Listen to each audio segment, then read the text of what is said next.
നന്ദിയോടുകൂടി സ്തോത്രം ചെയ്യുന്ന സ്തുതിക്കുന്നു. നല്ല മനോഹരമായ ധ്യാനങ്ങൾ ആലപിച്ചതായ കൊയർ, താള, മേള, കൊഴുപ്പിൽ ഉണർവ് ഗാനങ്ങൾ, പ്രത്യേകിച്ച് കർത്താവിൻ്റെ മടങ്ങി നിലവിനെ ആസ്പദമാക്കിയുള്ളതായ ഗാനങ്ങൾ ആലപിച്ചതായ കൊയറിനെ ദൈവത്തെ സ്തുതിക്കുന്നു, അവരെ അഭിനന്ദിക്കുക. നമ്മൾ എടുത്തിരിക്കുന്നതായ തീം വളരെ വിപുലമായ ഒരു തീമാണ്. ഒരു 5 ദിവസമെങ്കിലും ഉണ്ടെങ്കിലേ അത് നമുക്ക് തീർക്കുവാനായിട്ട് സാധിക്കും. അതുകൊണ്ട് വളരെ ഗൗരവമായി നാം ചിന്തിക്കുകയും പഠിക്കുകയും ചെയ്യേണ്ട ഒരു വിഷയമാണ്.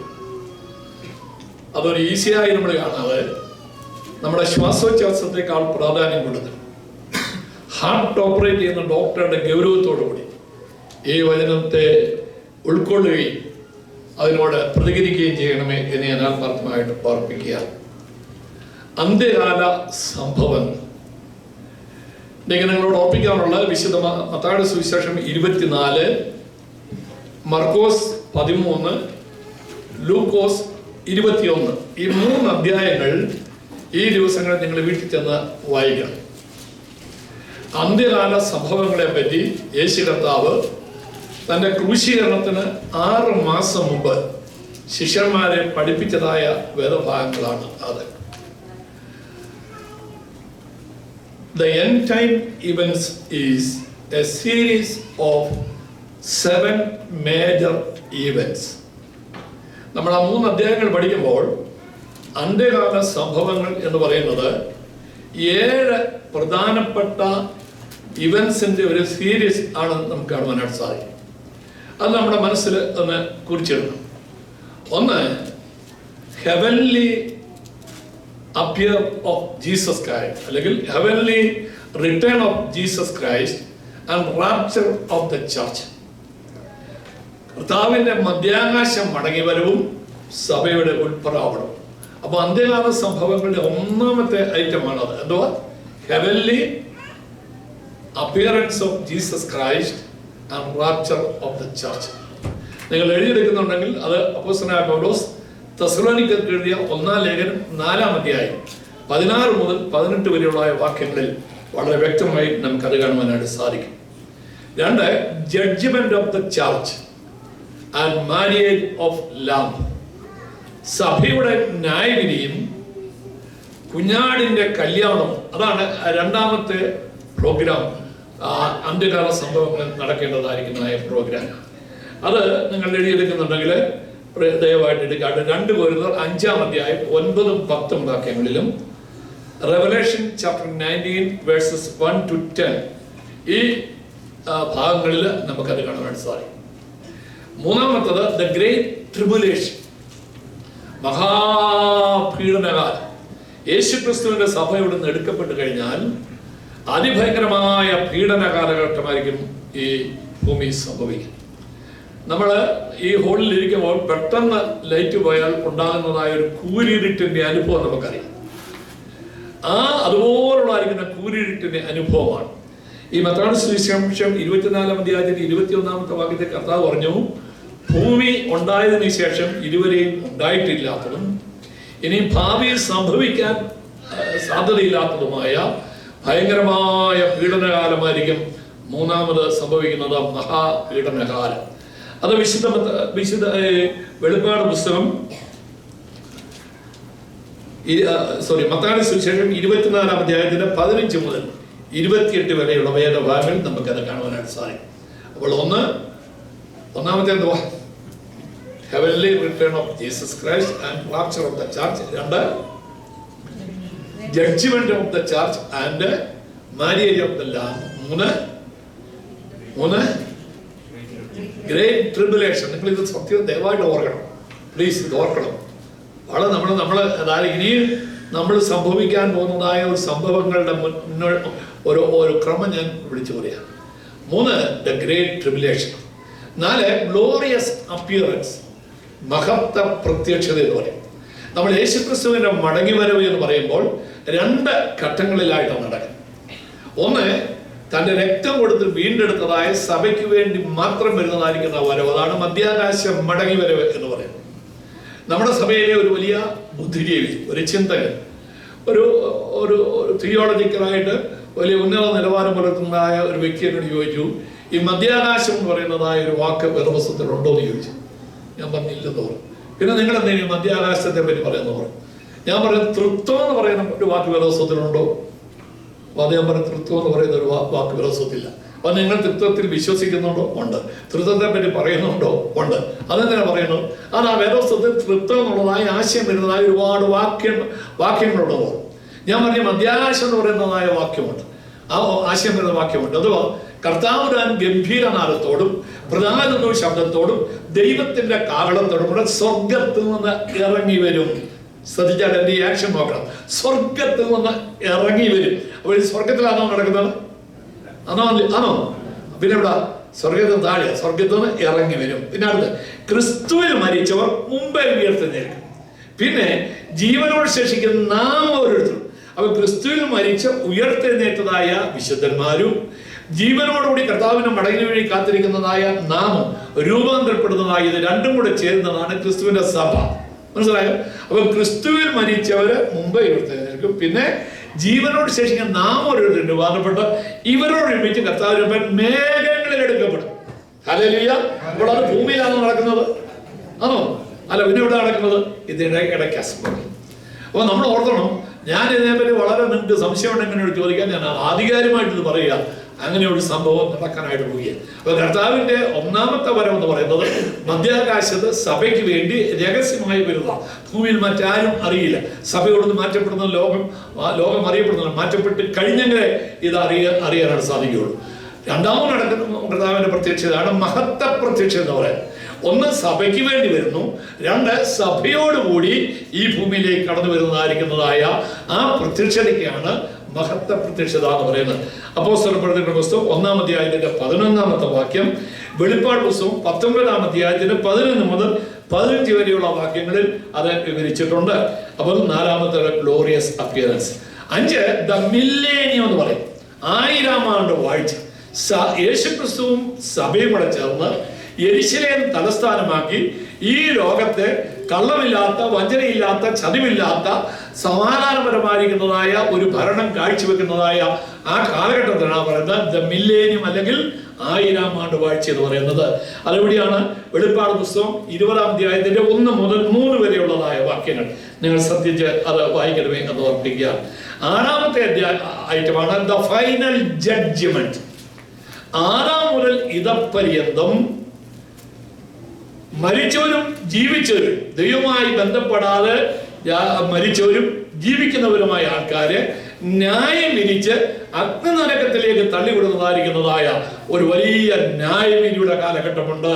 അത് വെളിപ്പാട് പുസ്തകം 20-ാം അധ്യായത്തിന്റെ 11 മുതൽ 15 വരെ. കുറഞ്ഞ പക്ഷം അതെങ്കിലും നിങ്ങൾ വീട്ടിൽ ചെന്ന് ഒന്ന് വായിക്കണമേ. ഭയങ്കരമായ ഒരു ന്യായവിധിയുടെ വിവരണം അവിടെ കാണാൻ സാധിക്കും. 7-ാമത്തെ ഐറ്റമാണ് ദ ഇറ്റേണിറ്റി, നിത്യത എന്ന് പറയുന്നത്. വെളിപ്പാട് പുസ്തകം 21-22 വാക്യങ്ങളിൽ നിത്യതയെ പറ്റി നമുക്ക് കാണാൻ സാധിക്കും. അപ്പൊ ഈ 7 കാര്യം നിങ്ങളുടെ മനസ്സിൽ നിന്ന് മാറിപ്പോകരുത്. ഏതൊക്കെയാ? ഒന്ന് പറഞ്ഞേ. 1 the heavenly return of Jesus Christ and rapture of the church, സഭയുടെ ഉൽപ്രാവണം എന്ന് പറയും. 2 the judgement of the church and marriage of the lamb, സഭയുടെ ന്യായവിധിയും കുഞ്ഞാടിന്റെ കല്യാണം. 3 ദ ഗ്രേറ്റ് ട്രിബുലേഷൻ, മഹാപീഡനകാലം. 4 ഗ്ലോറിയസ് അപ്പിയറൻസ്, മഹത്വ പ്രത്യക്ഷത. 5 ദ മില്ലേനിയം, 1000-ാം ആണ്ട് വാഴ്ച. 6 ഫൈനൽ ജഡ്ജ്മെന്റ്, അന്ത്യ ന്യായവിധി. 7 ഇത് നിങ്ങളുടെ മനസ്സിൽ ഇങ്ങനെ. അപ്പൊ അതിൽ ആദ്യത്തെ ഐറ്റം എന്തുവാ? കർത്താവിന്റെ മധ്യാകാശ മടങ്ങിവരവും സഭയുടെ ഉൾപ്രാവണം. അതാണ് ആദ്യം നടക്കാൻ പോകുന്നത്. എന്നെ എന്ന് നടക്കും എന്ന് നമുക്ക് കൃത്യമായ ഒരു ഡേറ്റ് പറയാൻ സാധ്യമല്ല. എന്നാൽ യേശുക്രിസ്തുവിന്റെ മടങ്ങിവരവിനുള്ള ബന്ധത്തിൽ അനേക അടയാളങ്ങൾ വേദപുസ്തകത്തിൽ പറഞ്ഞിട്ടുണ്ട്. 2000, 2500, 2700 വർഷങ്ങൾക്ക് മുന്നമേ പ്രവചിച്ചതായിരിക്കുന്ന അനേക അടയാളങ്ങൾ യേശുക്രിസ്തുവിന്റെ മടങ്ങിവരവിനോട് തൊട്ടടുത്ത കാലഘട്ടത്തിൽ നടക്കേണ്ടതായ 168 അടയാള വാക്യങ്ങളുണ്ട് എന്ന് ഞാൻ വേദപുസ്തകത്തിൽ നിന്ന് നിങ്ങളോട് ഓർമ്മിച്ചു. ഈ 168 അടയാളങ്ങളിൽ 168 നിറവേറിക്കഴിഞ്ഞു എന്നുള്ളത് ഇന്നലെ രാത്രി ഞാൻ നിങ്ങളെ ഓർപ്പിച്ചതാണ്. ആ 168 അടയാളങ്ങളിൽ ബഹുഭൂരിപക്ഷം അടയാളം 90% അടയാളവും നിറവേറിയത് 1990 ശേഷം ഇന്ന് ജീവിച്ചിരിക്കുന്ന എന്റെയും നിങ്ങളുടെ കണ്ണിന്റെ മുമ്പിൽ അത് നിറവേറിക്കൊണ്ടിരിക്കുന്നത് കാണുമ്പോൾ ദൈവജനമേ ഉണർവീൻ, യേശു കർത്താവ് അടുക്കൽ വാതിൽക്കൽ എത്തിയിരിക്കുന്നു. ഹല്ലേലൂയ. ഈ 168 അടയാളവാക്യങ്ങളെ 4ആയി നമ്മൾ തിരിച്ച് പഠിച്ചുകൊണ്ടിരിക്കുകയാണ്. ഏതൊക്കെ 4 വിഭാഗങ്ങൾ? ഒന്ന് the political science, 2 the scientific science, 3 natural science, 4 religious science, മതപരമായിരിക്കുന്നതായ അടയാളം. പൊളിറ്റിക്കൽ സയൻസ് നമ്മൾ പഠിച്ചുകൊണ്ടിരിക്കുകയാണ്. നമ്മൾ ഓർത്തു, നമ്മൾ ചിന്തിച്ചു, അതായത് രാജഭരണമല്ലാതെ മറ്റൊരു ഭരണം സ്വപ്നം പോലും കാണാൻ നിവൃത്തിയില്ലാത്തതായ കാലഘട്ടത്തിൽ പ്രവാചകൻ 2750 വർഷങ്ങൾക്ക് മുമ്പേ വിളിച്ചു പറഞ്ഞു, ഈ ഭൂമിയിൽ എന്റെ പുത്രന്റെ മടങ്ങുവരവിനോടുള്ള തൊട്ടടുത്ത കാലഘട്ടത്തിൽ രാജഭരണം ഇവിടെ സ്റ്റോപ്പ് ചെയ്യും. നമ്മൾ ഇന്നല്ലാതെ കേട്ടു രാജഭരണം. ഇന്ന് ഭൂമിയിൽ വളരെ ചുരുങ്ങിയതായ ചില രാജ്യങ്ങളിൽ മാത്രമേ രാജഭരണമുള്ളൂ. 2 ജനായത്ത ഭരണം ഉണ്ടാകും. താണതിനെ ഉയർത്തി ഉയർന്നതിനെ താഴ്ത്തിയുള്ളതായിരിക്കുന്നതായ ഒരു ഭരണ സംവിധാനം ഇവിടെ ഉണ്ടാകും എന്ന് പറയും. നമ്മുടെ കണ്ണിന്റെ മുമ്പിൽ അതും നിറവേറി നമ്മളെ കണ്ടിരിക്കുകയാണ്. 3ാമത്തത് 3 ലോക മഹായുദ്ധം കർത്താവിന്റെ മടങ്ങിവരവിനോടുള്ള ബന്ധത്തിൽ ഈ ഭൂമിയിൽ നടക്കുമെന്നുള്ളത് നമ്മൾ പഠിച്ചു. 1ാം ലോകമഹായുദ്ധം 1914 നടന്നു. 2ാം ലോകമഹായുദ്ധം 1945 നടന്നു. ഇനി ഒരു ലോകമഹായുദ്ധം ഇവിടെ നടക്കും. പക്ഷെ അത് നടക്കുന്നതിന് മുന്നേ 2 കാര്യം വേദപുസ്തകത്തിന്റെ വെളിച്ചത്തിൽ നടന്നിരിക്കണം. ഒന്ന്, യെരൂശലേം ഇസ്രായേലിന്റെ തലസ്ഥാനമായി മടക്കി കിട്ടണം. യെരൂശലേം ഇസ്രായേലിന്റെ തലസ്ഥാനമായി 1900 വർഷങ്ങളായി ലഭിക്കാതിരുന്നപ്പോൾ 2017 അല്ലേ, 2017 ഡിസംബർ മാസം 6-ാം തീയതി യെരൂശലേം ഇസ്രായേലിന്റെ തലസ്ഥാനമായി പ്രഖ്യാപിക്കണം. നമ്മൾ ഓർക്കണം, 8 വർഷങ്ങൾക്ക് മുന്നേ നമ്മുടെ മൂക്കിന്റെ ശ്വാസോച്ഛ്വാസം നിൽക്കുന്നതായി ഈ കാലഘട്ടത്തിൽ ആ പ്രവചനം നിറവേറി. അത് രണ്ടാമത് നടക്കേണ്ടത് സഭയോടൊന്ന് മാറ്റപ്പെടുക എന്നുള്ളതാണ്. സഭയോടൊന്ന് മാറ്റപ്പെട്ടു കഴിഞ്ഞാൽ മാത്രമേ ആ 3ാം ലോകമഹായുദ്ധം നടക്കുകയുള്ളൂ എന്നുള്ളത് നമ്മൾ അത്രയും നമ്മൾ ഇന്നലെ പറഞ്ഞു വെച്ചു. അപ്പോൾ നമ്മൾ ആ പൊളിറ്റിക്കൽ സയൻസിൽ ചില കാര്യങ്ങൾ ഓടിച്ച് ഞാൻ പറഞ്ഞ് മുന്നോട്ട് പോകാൻ ആഗ്രഹിക്കുക. വായിച്ചാണ് യെശയ്യാ പ്രവാചകന്റെ പുസ്തകം 3-ാം അധ്യായത്തിന്റെ 12-ാമത്തെ വാക്യം. യെശയ്യാ പ്രവാചകന്റെ പുസ്തകം 3-ാം അധ്യായത്തിന്റെ 11-ാമത്തെ വാക്യം.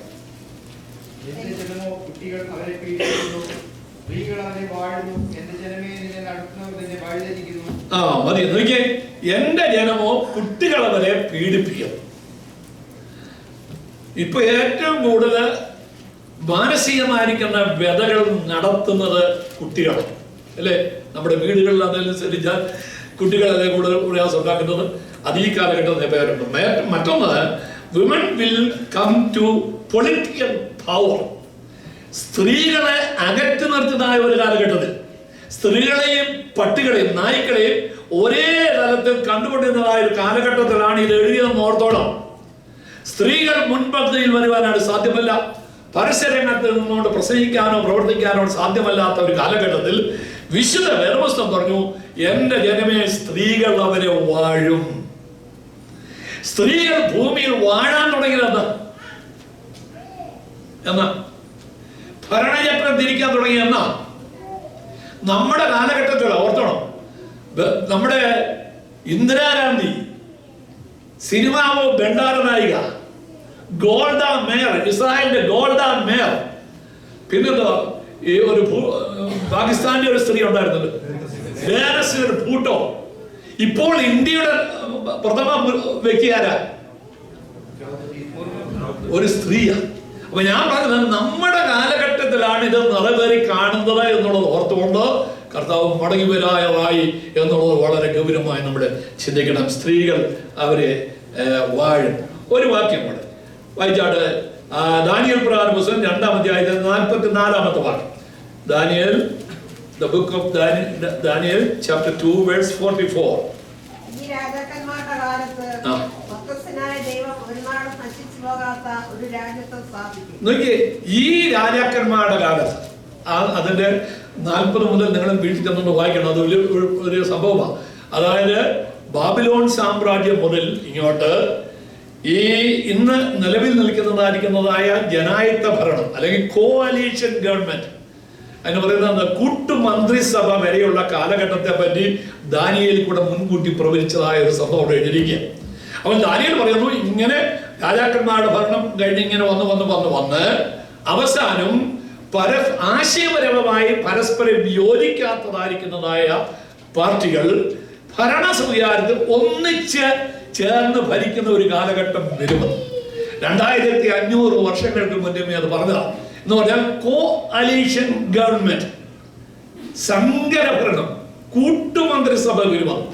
ആ പ്രവചനം നിറവേറിയത് എന്നാണെന്നറിയാമോ? ആ പ്രവചനം നിറവേറിയത് എവിടാണെന്നറിയാമോ? നമ്മുടെ കൊച്ചി കേരളത്തിലെ 1957 EMS കാലഘട്ടത്തിൽ കോഅലീഷൻ ഗവൺമെന്റ് ഭൂമിയുടെ ചരിത്രത്തിൽ ആദ്യമായി കേരളത്തിൽ നിറവേറി. അതിന് 20 വർഷം കഴിഞ്ഞപ്പോൾ ഇന്ത്യ മഹാരാജ്യത്ത് കോഅലീഷൻ ഗവൺമെന്റ് രൂപം പ്രാപിച്ചതാണ്. മൊറാർജി ദേശായിയുടെ കാലഘട്ടത്തിൽ ഇന്ത്യ മഹാരാജ്യത്ത് സ്ഥാപിച്ചു. ഇന്ന് 195 രാജ്യങ്ങളിൽ 136 രാജ്യങ്ങളിലും കോഅലീഷൻ ഗവൺമെന്റ് ആണ് ഭരിക്കുന്നത്. ഇവിടെ ആരാ ഭരിക്കുന്നത്? കാനഡ കോഅലീഷൻ ഗവൺമെന്റ് അല്ലേ ഭരിക്കുന്നത്? ലോകത്തിന്റെ എല്ലാ ബഹുഭൂരിപക്ഷം രാജ്യങ്ങളിലും കോഅലീഷൻ ഗവൺമെന്റ് 1957 ശേഷം രാഷ്ട്രങ്ങളെ കീഴടക്കി 136 രാജ്യങ്ങളിൽ ഈ സങ്കര ഭരണം നടന്നുകൊണ്ടിരിക്കുന്നത് നമ്മുടെ കണ്ണിന്റെ മുമ്പിൽ നിറവേറിയിരിക്കുക. നോക്കി, ഈ പിണറായിയും മാണി ഗ്രൂപ്പും കൂടെ ഒന്നിച്ച് ഭരിക്കുന്ന ആരെങ്കിലും വിചാരിച്ചോ? അയ്യോ, പിണറായി മാണി ആഭ്യന്തര മന്ത്രി ആയിരിക്കുമ്പോൾ ഇന്നത്തെ മന്ത്രിമാരിൽ പലരും എന്തെല്ലാം ബഹളങ്ങളാണ്. നിങ്ങൾക്ക് ഓർമ്മയുണ്ടോ അത്? അല്ലേ? ഇവർ രണ്ടും ഒന്നിച്ച് ഭരിക്കുന്ന ആരെങ്കിലും വിചാരിച്ചു? ഇതൊക്കെ നമ്മുടെ കണ്ണിന് മുമ്പ് നടക്കുമ്പോൾ ദൈവമക്കൾ സ്തോത്രം പറയണം, ഹല്ലേലൂയ പറയണം. കാരണം നമ്മുടെ കർത്താവ് അടുക്കൽ വാരൊക്കെ തന്നെ എത്തിയിരിക്കുന്നു. അപ്പോൾ ഇനി ഞാൻ 5-ാമത്തേത് കൂടെ പറഞ്ഞ് ആ ഭാഗം ഞാൻ വിടാനായിട്ട് ശ്രമിക്കുക. സക്കറിയ പ്രവാചക പുസ്തകം 14-ാം അധ്യായത്തിലെ 2-3 വാക്യം നിങ്ങൾ വീട്ടിൽ നിന്ന് സക്കറിയ പ്രവാചക പുസ്തകം 12-ാം അധ്യായത്തിന്റെ 12, 13, 14 ഈ 5 അധ്യായങ്ങൾ നിങ്ങൾ വായിക്കണം. നമ്മുടെ കണ്ണിന്റെ മുമ്പിൽ ഇപ്പോൾ നിറവേറിക്കൊണ്ടിരിക്കുന്ന ഇസ്രായേലിനോടുള്ള ബന്ധത്തിൽ നിറവേറിക്കൊണ്ടിരിക്കുന്നതായ സംഭവങ്ങൾ നമുക്ക് കാണാനായിട്ട് സാധിക്കും. സക്കറിയ പ്രവാചക പുസ്തകം 12-ാം അധ്യായത്തിന്റെ 2-3 വാക്യം നോക്കിയേ. സക്കറിയ, ഞാൻ യെരൂശലേമിനെ ചുറ്റുമുള്ള സകല ജാതികൾക്കും ഒരു പരിഭ്രമ പാത്രമാണ്. യെരൂശലേമിനെ സകല ജാതികൾക്കും, മലയാളത്തിൽ ഓൾ നേഷൻസ്, സകല രാജ്യങ്ങൾക്കും ഒരു പരിഭ്രമ പാത്രമായി തീരും. ഇംഗ്ലീഷ് ട്രാൻസ്ലേഷൻ ആരെയൊന്ന് വായിക്കാം. പരിഭ്രമ പാത്രം.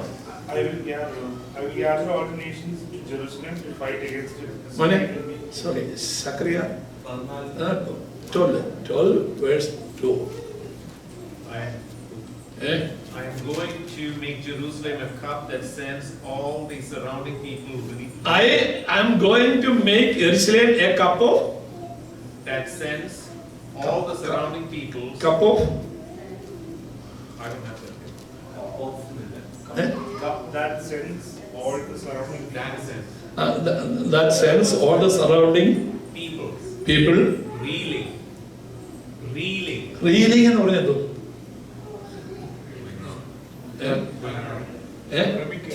എന്ന് പറഞ്ഞാൽ തലകറക്കം ഉണ്ടാവുന്നു. മനസ്സിലായി? അപ്പൊ അതാ പറഞ്ഞത്. അപ്പൊ ഞാൻ യെരൂശലേമിനെ ഒരു പരിഭ്രമ പാത്രമാക്കുമെന്നാണ് മലയാളത്തിൽ രേഖപ്പെടുത്തിയത്. I will make Jerusalem a source of fear to all nations. 2500 വർഷങ്ങൾക്ക് മുന്നമേ യെരൂശലേമിനെ പറ്റി പറയുകയാണ്, ഞാൻ യെരൂശലേമിനെ ലോക രാഷ്ട്രങ്ങൾക്ക് ഒരു പരിഭ്രമ പാത്രമാക്കി തീർക്കും. അതിന്റെ താഴത്തെ വാക്യം നോക്കി. അന്നാളിൽ നിങ്ങൾ ഈ സക്കറിയ പ്രവാചക പുസ്തകം 12, 13, 14 വാക്യങ്ങൾ വായിക്കുമ്പോൾ അന്നാളിൽ നിന്ന് 16 പ്രാവശ്യം നമുക്ക് കാണാൻ സാധിക്കും. അന്നാളിൽ എന്ന് പറയുന്നത് യേശുക്രിസ്തുവിന്റെ മടങ്ങിവരലുള്ള ബന്ധത്തിൽപ്പെട്ട ആ ദിവസത്തെ പറ്റി പറയുന്നു. നോക്കിയേ, ആ അന്നാളിൽ ഞാൻ യെരൂശലേമിനെ സകല ജാതികൾക്കും ഭാരമുള്ള കല്ലാക്കി തീർക്കും. അടുത്തത് അതിനെ ചുമക്കുന്നവരൊക്കെയും കഠിനമായി മുറിവേൽക്കും. അടുത്തത് ഭൂമിയിലെ സകല ജാതികളും ഓൾ നേഷൻസ്, ഇംഗ്ലീഷിൽ ഓൾ നേഷൻസ്, ഭൂമിയിലെ സകല ജാതികളും അതിന് വിരോധമായി കൂടി വരും. നമ്മുടെ കണ്ണിന് മുമ്പിൽ നിറവേറിയോ? Yes or no? ഇസ്രായേലിനെ കൈവിട്ടുണ്ട്. ഇസ്രായേലിനെ ഇപ്പം വഹിക്കാൻ വയ്യ. ഇപ്പോൾ വഹിച്ചുകൊണ്ടിരിക്കുന്ന ഏക രാജ്യം എന്ന് പറയുന്നത് നമ്മുടെ കാനഡയൊക്കെ വിട്ടു, ബ്രിട്ടൻ വിട്ടു, ഇവരെല്ലാം ഇസ്രായേലിനെ കൈയിട്ടു. ഇപ്പോൾ താൽക്കാലികമായി ഈ അല്പമെങ്കിലും പിടിച്ചു നിർത്തി നിൽക്കുന്നത് USA മാത്രമേ ഉള്ളൂ. അപ്പോൾ ഇത് സംഭവിച്ചത് നമ്മുടെ കണ്ണിന് മുമ്പിൽ നിറവേറിക്കൊണ്ട് 14-ാമത്തെ അധ്യായം അന്നാളിൽ അവന്റെ കാല് യെരൂശലേമിനെതിരെ കിഴക്കുള്ള ഒലിവുമലയിൽ നിൽക്കും. അപ്പോൾ യെരൂശലേമിനെതിരെ കിഴക്കുള്ള ഒലിവുമലയിൽ നിൽക്കുന്നതിന് മുന്നമേ യെരൂശലേമിനുള്ള ബന്ധത്തിൽ ഇതൊക്കെയും നടക്കണം. യെരൂശലേം എന്ന് പറയുന്ന ഒരു ഘടികാരം, ഒരു ക്ലോക്കാണ്. ആ ക്ലോക്കിന്റെ ടൈം നമ്മൾ ഇങ്ങനെ കാണുന്നത് പോലെ യെരൂശലേമിന്റെ സംഭവിക്കുന്ന സംഭവങ്ങൾ കാണുമ്പോൾ ഓർത്തോണം, കർത്താവിന്റെ മടങ്ങിവരവിന്റെ അടുത്ത കാലഘട്ടത്തെ ടിക് ടിക് ടിക് ടിക് ഇങ്ങനെ നീങ്ങിക്കൊണ്ടിരിക്കുക. ഇതൊക്കെയും കാണുമ്പോൾ യേശു കർത്താവ് നിങ്ങൾ നിവർന്ന് തലമൊക്കെ നോക്കുകയും അവരടുക്ക വാതിക്ക തന്നെ എത്തിയിരിക്കുന്നു. ഹല്ലേലൂയ! എന്റെ കർത്താവിന്റെ മടങ്ങിവരവ് വളരെ ആസന്നമായി. ഈ ദിവസങ്ങളിൽ നമ്മൾ പാട്ട് പാടേണ്ടത് ആ പാട്ടായിരിക്കണം. എന്റെ ഒരു സ്നേഹിതനാണ് ഡോക്ടർ ഡിങ്കനെ അറിയാമോ? നിങ്ങളുടെ ഭദ്രാസന ട്രഷറാണ് ഈ രാജ്യത്തിന്റെ ഈ ഭദ്രാസനത്തിന്റെ ഭദ്രാസന ട്രഷറാണ്. ഞങ്ങൾ ഒന്നിച്ച് സഭാ കൗൺസിലൊക്കെ പ്രവർത്തിച്ചിട്ടുണ്ട്. എൻ്റെ ഒരു വലിയ അടുത്ത സ്നേഹിതൻ. അദ്ദേഹത്തിൻ്റെ പിതാവ് ഒരു പാവപ്പെട്ട സുവിശേഷകനാണ്. അദ്ദേഹത്തിൻ്റെ പിതാവിൻ്റെ സഹോദരൻ ഒരു സുവിശേഷകനാണ്. അപ്പോൾ ഈ സുവിശേഷകന് ക്യാൻസർ രോഗമാണ്. ഒരു സൈഡ് മുഴുവൻ പൊട്ടിയടിഞ്ഞ് വളരെ വേദനയും ദുർഗന്ധമായി കിടക്കുകയാണ്. അപ്പോൾ ഈ രോഗിയായ ചാച്ചനെ കാണാനായിട്ട് അദ്ദേഹത്തിന്റെ അനുജൻ ഇവാഞ്ചലിസ്റ്റ് PP മാത്യൂസ് എന്ന് പറയും ഓരോക്കെ റിലേഷൻഷിപ്പ് എടുത്ത് താമസിച്ച് ദീർഘവർഷക്കാലം സുവിശേഷം അറിയിച്ചതായ ഒരു മാന്യതയാണ് ഇവാഞ്ചലിസ്റ്റ് PP മാത്യൂസ്. ഞാനും എൻ്റെ വൈഫും കൂടെ ഈ അടുത്ത സമയത്ത് ഓരോക്കോട് അദ്ദേഹത്തിന് നാട്ടിൽ പോകാനുള്ള അവസരം ലഭിച്ചു. ഒരിക്കലും ഇവാഞ്ചലിസ്റ്റ് PP മാത്യൂസ് രോഗിയായ ചാച്ചനെ കാണാൻ കടന്നു വന്നു. ഇവർ തമ്മിൽ സംസാരിച്ച് പിരിയാന്നിട്ട് ഈ രോഗി പറഞ്ഞു, കുഞ്ഞെ, മരണത്തെ പറ്റി എനിക്ക് ഭയമില്ല, വേദനയും ഞാൻ സഹിക്കും, എന്നാൽ ഈ ദുർഗന്ധം നിമിത്തം എൻ്റെ കൂട്ടായ്മക്കാരും ഇങ്ങോട്ട് വരുന്നില്ല. അതുകൊണ്ട് ഈ ദുർഗന്ധം മാറിക്കണം, മരിക്കുന്നത് വരെ ഈ ദുർഗന്ധം ഇല്ലാതാകാനായിട്ട് ഒന്ന് പ്രാർത്ഥിക്കാൻ പറഞ്ഞു. അതിന് ഞാൻ പ്രാർത്ഥിക്കാന്ന് പറഞ്ഞ സഹോദരന്മാർ രണ്ടുപേരും കൈ കൊടുത്ത് പ്രാർത്ഥിച്ച് അവരങ്ങ് ആത്മാവിലായി. അപ്പോൾ അവർ കാണുന്ന കാഴ്ച അനേകം മാലാഖമാർ പറന്നു വന്ന് വെള്ള വസ്ത്രവുമായി ഈ രോഗിയുടെ മേലിടുന്ന ഒരു കാഴ്ചയാണ്. അതിന് മുമ്പിൽ അവർ ശബ്ദം കേട്ടു. ആ ശബ്ദം എങ്ങനെയാണ്? നമ്മിൽ വെളിപ്പെടുവാനുള്ള തേജസ് വിചാരിച്ചാൽ ഈ കാലങ്ങളിലെ കഷ്ടങ്ങൾ സാരമില്ല എന്നുണ്ടെന്നു. ഹല്ലേലൂയ! ഈ മനോഹരമായ ദർശനം കണ്ടപ്പോൾ, ഈ ദൈവീയ ശബ്ദം കേട്ടപ്പോൾ ആ സഹോദരന്മാർ ദൈവത്തെ സ്തുതിക്കുവാൻ തുടങ്ങി.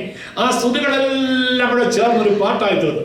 ആ മരണക്കിടക്കിൽ കിടന്നുകൊണ്ട് ആ ദൈവദാസന്മാർ രൂപം നൽകിയ അനുഗ്രഹിക്കപ്പെട്ട പാട്ട് ഈ ദിവസങ്ങളിലൊക്കെ നമ്മൾ പാടിക്കൊണ്ടിരിക്കുന്ന പാട്ടാണ്.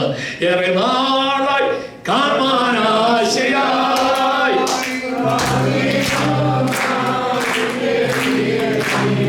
എങ്ങനെ അറിയിക്കുന്നത്?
Yeah.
ഡാൻസ് കാണിക്കാൻ വലിയ മതി. ഡാൻസ് കാണിക്കാൻ എനിക്കറിയാം. ഞാൻ ഭരതനാട്യമൊക്കെ പഠിച്ചിട്ടുണ്ട്, ഡാൻസ് സിസ്റ്റമാറ്റിക് ആയിട്ട് പഠിച്ചിട്ടുണ്ട്. പക്ഷേ ഇപ്പം എൻ്റെ കാലം അനുവദിക്കുന്നില്ല. അത്രമാത്രം എൻ്റെ ഉള്ളം കൊതിക്കുക. നമ്മുടെ ഉള്ളം കൊതിക്കട്ടെ. എൻ്റെ കർത്താവിൻ്റെ മടങ്ങി വരവിൻ്റെ മാറ്റൊലി ശ്രദ്ധിച്ച് നമ്മുടെ കാതുകൾ കേൾക്കുന്നില്ലേ? ഹല്ലേലൂയ. സന്തോഷിക്ക്, കർത്താവ് മടങ്ങി വരാറായി. അപ്പോൾ ഒന്ന് പൊളിറ്റിക്കൽ സയൻസ്, രണ്ടാമത് എന്താ പോലെ സയന്റിഫിക് സയൻസ്. വായിക്കാട് ദാനിയേൽ പ്രവാചക പുസ്തകം 12-ാം അധ്യായത്തിന്റെ 4-ാമത്തെ വാക്യം. Book of Daniel chapter 12 verse 4. അന്ത്യകാലം വരെ ഈ വചനങ്ങളെ അടച്ച് പുസ്തകത്തിന് മുദ്രയിടുക. അടുത്ത് പലരും അതിനെ പരിശോധിക്കുകയും ജ്ഞാനം വർദ്ധിക്കുകയും ചെയ്യും. മൂലഭാഷയിൽ നോളജ് എക്സ്പ്ലോഷൻ നടക്കും. എപ്പോഴാണ് നടക്കുന്നത്? അന്ത്യകാലത്ത്. അവിടെ ഇരിക്കുന്നത് അന്ത്യകാലത്ത് നോളജ് എക്സ്പ്ലോഷൻ നടക്കും. ഇതുപോലെ നോളജ് എക്സ്പ്ലോഷൻ നടന്ന ഒരു കാലഘട്ടം ഇതിനു മുമ്പ് ഉണ്ടായിട്ടുണ്ടോ? ഉണ്ടോ? 30 വർഷങ്ങൾക്ക് മുന്നമേ കേരളത്തിലുള്ള നിങ്ങളുടെ മാതാപിതാക്കളുമായി നേരിട്ടൊന്ന് സംസാരിക്കണമെങ്കിൽ, അല്ലെങ്കിൽ കേരളത്തിലെ മാതാപിതാക്കൾക്ക് നിങ്ങളോട് നേരിട്ട് സംസാരിക്കണേ, എന്തോ ചെയ്യണമായിരുന്നു? 30 വർഷം മുമ്പ് വന്നവരാരും ഇല്ലേ? എന്തോ ഉറക്കെ പറ. അതിനെന്തോ പറയുന്നത്? ട്രെങ്കോൾ ബുക്ക് ചെയ്യണം. ട്രെങ്കോൾ ബുക്ക്. ഇപ്പോഴത്തെ തലമുറയ്ക്കൊന്നും പറഞ്ഞാൽ മനസ്സിലാക്കി. ട്രെങ്കോൾ ബുക്ക് ചെയ്യാം. അവൻ നാട്ടിലുള്ളതായിരിക്കുന്നതായ എൻ്റെ മകൻ ഇന്നിടത്ത് താമസിക്കുന്നത്, ഇതാണ് നമ്പർ, എനിക്ക് അവരെ വിളിക്കണം എന്ന് പറഞ്ഞ് രാവിലെ പോസ്റ്റ് ഓഫീസിൽ കൊണ്ട് നമ്പർ കൊടുക്കും. എപ്പം കിട്ടും? എപ്പം കിട്ടും? കിട്ടുമോ? ആ, കിട്ടിയാ ഭാഗ്യം, ഇല്ലെങ്കിൽ പിറ്റേ ദിവസമേ കിട്ടുള്ളൂ. നോക്കി. അപ്പൊ ഇപ്പോഴോ എന്റെ കയ്യിലിരിക്കുന്നതായ ആ സൂത്രത്തിന്റെ 2ാമത്തെ ബട്ടണിൽ 2 മിനിറ്റ് ഞെക്കി പിടിച്ചാൽ എന്റെ ഭാര്യ എവിടെയായാലും എവിടെ ശബ്ദം കേൾക്കാൻ സാധിക്കും. വിരലിന് അറ്റത്ത് നമ്മുടെ ലോകം ഒതുങ്ങിയിരിക്കുക. അത്രമാത്രം ജ്ഞാനം വർദ്ധിച്ചു. എനിക്കിത് വലിയ കാര്യം അറിയാൻ. പക്ഷേ നമ്മുടെ കൊച്ചുങ്ങളെ ഞങ്ങളുടെ എല്ലാ റോങ്ങളൊക്കെ ഇത് കൈകാര്യം ചെയ്ത് കാണാൻ എനിക്ക് വലിയ അതിശയം. കൊച്ചു പിള്ളേരൊക്കെ ഇത് കൈകാര്യം ചെയ്യുന്നത് ഭയങ്കര നോളജ് വർദ്ധിച്ചു വരിക. ഞാൻ ഒരിക്കല് അമേരിക്കയ്ക്ക് പോയപ്പോൾ എമിഗ്രേറ്റ്സ് ഫ്ലൈറ്റിനാണ് പോയത്. അപ്പോൾ ദുബായിൽ നിന്ന് ഫ്ലൈറ്റ് ഉയർന്നപ്പോൾ ഒരു മനുഷ്യൻ, അതായത് യൂണിഫോം, ഒരു ക്യാപ്റ്റൻ്റെ ഡ്രസ്സ് ധരിച്ചിട്ട് മനുഷ്യൻ എൻ്റെ തോളത്ത് തട്ടിയിട്ട് ബാബു എവിടെ പോകാന്ന് ചോദിച്ചു. നമുക്ക് നല്ല ആചാരഭാവം ഒരു മനുഷ്യൻ, എനിക്കൊന്നും മനസ്സിലായില്ല. എന്നെ മനസ്സിലായില്ല എന്ന് ചോദിച്ചു. അല്ല, അപ്പോൾ അവൻ്റെ പേര് പറഞ്ഞു. ഞങ്ങൾ ഒന്നിച്ച് ബാംഗ്ലൂരിൽ കോളേജിൽ പഠിച്ചതായ, എൻ്റെ സീനിയറായിട്ട് പഠിച്ചതായ ഒരു മനുഷ്യനാണ്. ഞാൻ ചോദിച്ചു, നിങ്ങളെന്നെ ഇവിടെ? അതുകൊണ്ട് ഞാൻ ഈ പിന്നെ ഫ്ലൈറ്റിൻ്റെ സഹ പൈലറ്റാണ്. ഇവരെന്നെ മുഴുവൻ ഇങ്ങനെ ഇതെല്ലാം കൊണ്ട് കാണിച്ചു. ആ കോക്പിറ്റിൽ കൊണ്ടുപോയി കാണിച്ചിട്ട് ഒരു സി ഡി എന്ന് പറഞ്ഞാൽ അറിയോ? സി ഡി എൻ്റെ കയ്യിലെടുത്തോ. എന്നോട് ചോദിച്ചു, ഈ സി ഡിക്ക് എത്ര രൂപ വില കാണുമെന്ന് പറഞ്ഞു. ഞാൻ പറഞ്ഞു, പാട്ടുണ്ടെങ്കിൽ 100 രൂപ, പാട്ടില്ലെങ്കിൽ 15 രൂപ. അപ്പോൾ എനിക്കത് പറയാറുണ്ട്. നാരായണ കണ്ടിട്ടുണ്ട് സി ഡി 100 രൂപ കൊടുത്താൽ കിട്ടും, പാട്ടില്ലാത്ത ബ്ലാങ്ക് സി ഡി ആണെങ്കിൽ 15 രൂപയ്ക്ക് കിട്ടും. അപ്പോൾ എന്നോട് ഇവൻ പറഞ്ഞു, ഈ സി ഡിക്ക് 2 ലക്ഷം രൂപ വില. അപ്പം ഞാൻ ചോദിച്ചത്, എന്താ സ്വർണ്ണം കൊണ്ടുണ്ടാക്കിയതാണോ? പറഞ്ഞത് സ്വർണ്ണം കൊണ്ടുണ്ടാക്കിയല്ല, ഈ സി ഡി ആണ് ഈ പ്ലെയിൻ കംപ്ലീറ്റ് നിയന്ത്രിക്കും. എന്നോട് പറഞ്ഞു, എത്ര മീറ്റർ റൺവേ കൂടെ ഓടണം, എപ്പോൾ ഫുൾ ത്രോട്ട് കൊടുക്കണം, എത്ര ആംഗിളിൽ ഇത് പറക്കണം, എത്ര ഹൈറ്റിൽ പറക്കണം, ഇതല്ല. അപ്പം ഞാൻ ചോദിച്ചത്, നിന്റെ ജോലി എന്തോ? എൻ്റെ ജോലി വെറും സൂപ്പർവൈസറുടെ ജോലിയല്ല. ഞങ്ങളിത് ഇതേ കൂടെ നടക്കുന്നുണ്ടോ? പൈലറ്റ് ലെസ് ഫ്ലൈറ്റ് ആണ് നമ്മൾ യാത്ര ചെയ്യുന്നത്. ഇനി തലമുറയിൽ കണ്ടുപിടിച്ചതായിരിക്കുന്നതായ വിജ്ഞാനത്തിന്റെ വിസ്ഫോടനമാണ് എന്നുള്ള കാര്യം മറന്നുപോകും. ഇപ്പൊ നമ്മുടെ നാട്ടിലൊക്കെ വലിയ ബുദ്ധിമുട്ടുണ്ടോ അറിയാമോ? മാതാപിതാക്കളെ നോക്കാനായിട്ട് പിള്ളേർക്ക് സമയമില്ല, ജോലി വിദേശത്താണ്, വേലക്കാരെ കിട്ടാനില്ല. ഇനി ആരെങ്കിലും വേലക്കാരെ കിട്ടിയാത്ത ഇല്ലാത്ത തന്ത്രമെല്ലാം ഉണ്ടാവും. ഞങ്ങളുടെ പള്ളിയിലൊരു അപ്പച്ചൻ്റെ 3 മക്കള് അമേരിക്കയിലാണ്. ഇവരെല്ലാം കൂടെ ഒന്നിച്ച് തീരുമാനമെടുത്ത് നമുക്ക് പോയി മാതാപിതാക്കളൊക്കെ ഒന്ന് കാണാൻ പോകും. വാർദ്ധക്യത്തിലായിരിക്കും മാതാപിതാക്കൾ. അവരൊന്നിച്ച് യാത്ര ചെയ്തു. 19 മണിക്കൂർ യാത്രയ്ക്ക് ശേഷം നാട്ടിൽ വന്നു. ആ ക്ഷീണം കൊണ്ട് കുളിച്ച് ആഹാരം കഴിച്ച് കിടന്നുറങ്ങി. പിറ്റേ ദിവസം രാവിലെ അപ്പച്ചനെ അമ്മച്ചെ വിളിച്ച് പറഞ്ഞു, ഞങ്ങൾ പെട്ടിക്കകത്ത് നിങ്ങൾക്ക് ഒരുപാട് സാധനം കൊണ്ടുവന്നുണ്ട്, പെട്ടി തുറക്കാനായിട്ട് പോവുക, നമുക്കൊന്നിച്ചത് നിങ്ങൾക്ക് ഇഷ്ടമുള്ളതെല്ലാം എടുക്കാമെന്ന് പറഞ്ഞ് ആ പെട്ടി വെച്ച് റൂമിൽ ചെന്നപ്പോൾ ഒറ്റ പെട്ടിയില്ല. അയ്യോ, എവിടെ പോയി? ഇത്രയും ബുദ്ധിമുട്ടി കൊണ്ടുവന്ന പെട്ടി എവിടെ പോയി? അവസാനം കോഴിപ്പുറം പോലീസ് സ്റ്റേഷനിൽ കംപ്ലൈൻറ്റ് കൊടുത്ത് പോലീസുകാർ വന്നു. ആയ ഉണ്ടല്ലോ, ഹൗസ് എന്ന് പറയുന്നത് ഹൗസ് വൈഫ് അല്ല, ഹോം നേഴ്സ്. ആ ഹോം നേഴ്സിനെ എടുത്ത് ഒരു 2 പൊട്ടിക്ക് കൊടുത്തപ്പോൾ അവള് പറഞ്ഞു, ഇന്നലെ രാത്രി ഞാൻ എൻ്റെ ഭർത്താവിന് ഫോൺ ചെയ്ത് അയാൾ വണ്ടിയിൽ ഇത് കയറ്റിക്കൊണ്ട് പോയെന്ന് പറഞ്ഞു. ഓക്കെ, വേലക്കാരെ കിട്ടിയാത്തന്നെ തന്നെ എല്ലാം വലിയ കുഴപ്പം. എന്നാൽ നിങ്ങൾ ഓർക്കണം, അടുത്ത വർഷം 2026 വിശ്വസ്തരായ സുന്ദരികളായ വേലക്കാരെ നിങ്ങളുടെ അപ്പനെയും അമ്മയും നോക്കാനായിട്ട് നിങ്ങൾക്ക് കിട്ടും. ഒരു അതിനുള്ള പൈസ ഒക്കെ ഉണ്ടാക്കി നിങ്ങൾ റെഡിയായി വെച്ചാൽ. ഞാൻ ആ വേലക്കാരെ ജോലിക്ക് കണ്ടു. ഞാൻ ഹവായി പോയപ്പോൾ ജപ്പാനിൽ എയർപോർട്ടിൽ ഇറങ്ങി. എയർപോർട്ടിൽ ചെന്നപ്പോൾ ഒരു കണ്ണാടി കാത്തിരിക്കുന്ന ഒരു സുന്ദരിയായ പെണ്ണ്, എന്തോ ഒരു സൗന്ദര്യം എന്നറിയാമോ. അവളെ കണ്ടാൽ ജീവനുള്ളത്. അവിടെ പേര് മൈസ്പൂ. നിങ്ങൾ ഓർമ്മ വെച്ചാൽ നിങ്ങൾക്ക് മേടിക്കാൻ വേണ്ടി നിങ്ങൾക്ക് അപ്പച്ചനെ നോക്കാനായിട്ട് പറ്റിയ വേലക്കാരി മൈസ്പൂ, MYSP, 3 ഓയ മൈസ്പൂ. ഈ വേലക്കാരിക്ക് നിങ്ങൾ ആഹാരം കൊടുക്കണ്ട, ശമ്പളം കൊടുക്കണ്ട, വസ്ത്രം കൊടുക്കണ്ട, ഒന്നും കൊടുക്കണ്ട. കൃത്യസമയത്ത് ഈ അപ്പച്ചനെ അമ്മച്ചയെ പൊക്കിയെടുത്ത് ബാത്റൂമിൽ കൊണ്ട് എല്ലാ കാര്യങ്ങളെല്ലാം ചെയ്ത് ഡ്രസ്സ് ചെയ്യിച്ച് പൗഡറൊക്കെ പൂശി കൊണ്ടുവന്ന് ആഹാരം വാരി കൊടുക്കും. കൃത്യ അളവിൽ ഇഞ്ചക്ഷൻ കൊടുക്കും, കൃത്യമായ മരുന്ന് കൊടുക്കും. ഉറങ്ങുമ്പോൾ പാട്ട് പാടണമെങ്കിൽ ഏത് പാട്ട് പാടണമെന്ന് അപ്പച്ചനോട് ചോദിക്കും. 100 ചില്ലുവാനം ഭാഷയിലുള്ള പാട്ട്. നിങ്ങൾക്ക് എത്ര ഭാഷയിൽ അറിയാം? 100 ചില്ലുവാനം ഭാഷയിലുള്ള പാട്ട് ഈ പെണ്ണിന് അറിയാം. അവര് 2024 കേരളത്തിൽ ഇറക്കാൻ വേണ്ടി, കേരളമായിരുന്നു അവരുടെ നോട്ടം മുഴുവൻ, കേരളത്തിൽ ഇമ്പോർട്ട് ചെയ്യണമെന്ന് അവർ വിചാരിച്ചു. പക്ഷെ അത് ഒരു വലിയ കുഴപ്പമാണ്. നമ്മുടെ സുനിൽ, നമ്മുടെ സുരേഷ് അച്ഛൻ്റെ അച്ഛൻ നിങ്ങളുടെ ഇടവേ വന്നു ഹൗസ് വിസിറ്റിംഗ് നടത്തുക.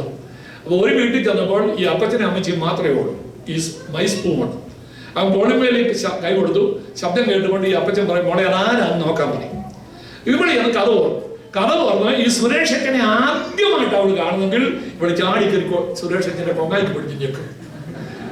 അച്ഛനെ പരിചയമില്ലാത്തവർ ഇവിടെ അച്ഛൻ എത്ര കരാട്ട പഠിച്ചവനാണെങ്കിലും അച്ഛൻ്റെ ശ്വാസം നിന്നിട്ട് ഇവിടെ കൈവിടുകയുള്ളൂ. അങ്ങനെ ഒരു അപകടമുള്ളൂ. അതുകൊണ്ട് ടെക്നിക്കലി കുറച്ചുകൂടെ മനുഷ്യത്വമുള്ളവളാക്കി അവളെ 2026 കേരളത്തിൽ ഇമ്പോർട്ട് ചെയ്യും.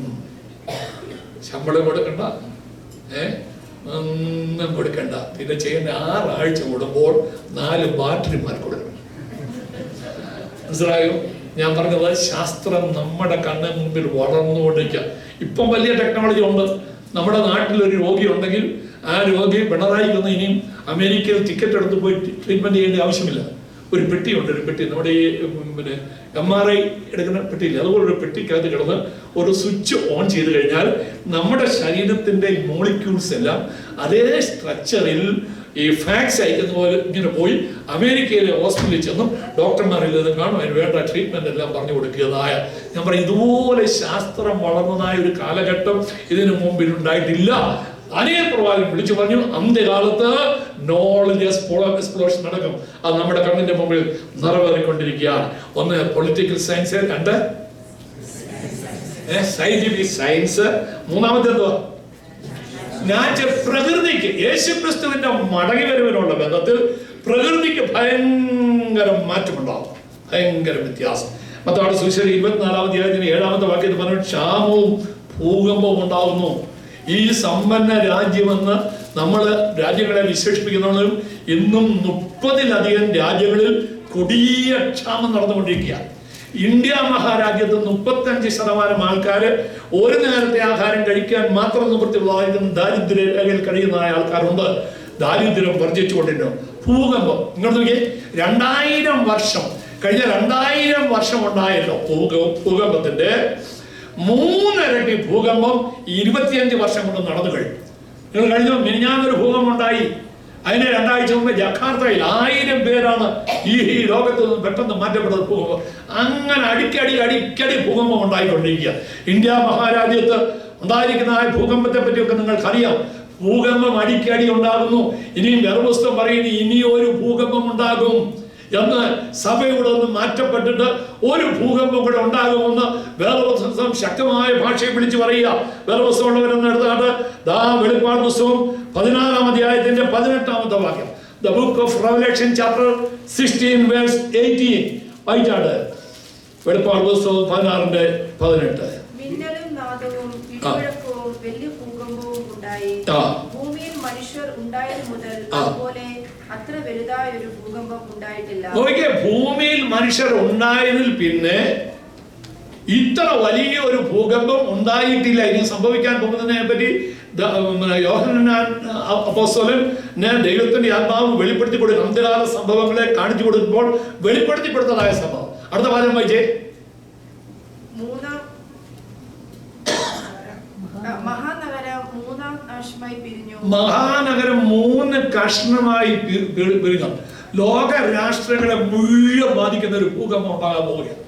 മഹാനഗരം എന്ന് പറയുന്നത് ഇസ്രായേലിനെ പറ്റി പറയാം. ഇസ്രായേൽ 3 കഷ്ണമായി കീറിപ്പോകുമെന്നാണ് പറയുന്നത്. അത്ര വലിയൊരു ഭൂകമ്പം ഉണ്ടാകുക.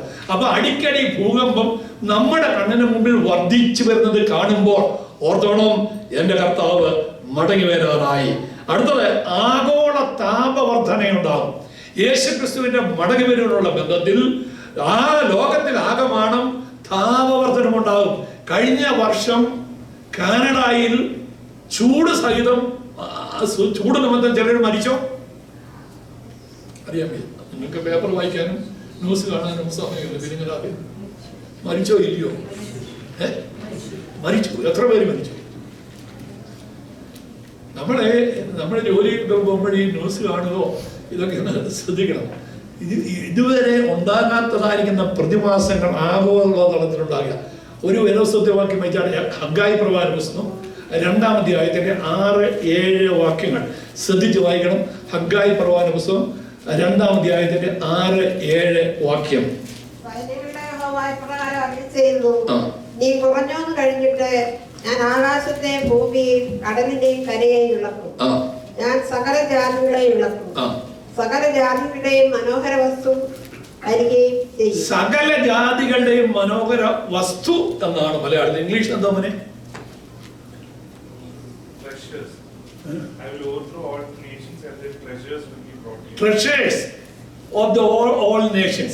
വേറെ ഭാഷ പറഞ്ഞാൽ ഡിസയർ ഓഫ് ഓൾ നേഷൻസ്.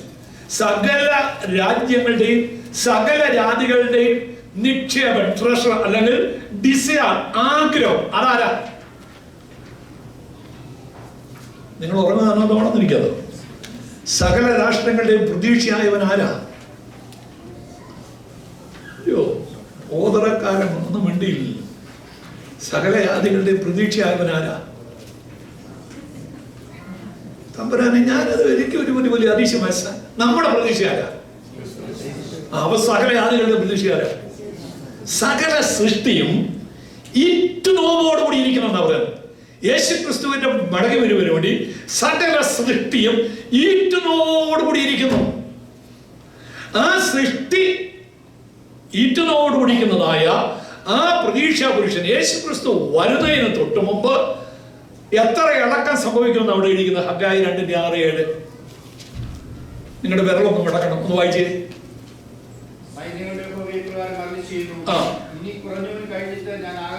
ഞാൻ ആകാശത്തെ ഇളക്കും. ഒന്ന്, ആകാശത്തെ ഇളക്കും. പിന്നെ ഭൂമിയെ ഇളക്കും. പിന്നെ കടലിനെ ഇളക്കും. പിന്നെ കരയെ ഇളക്കും. പിന്നെ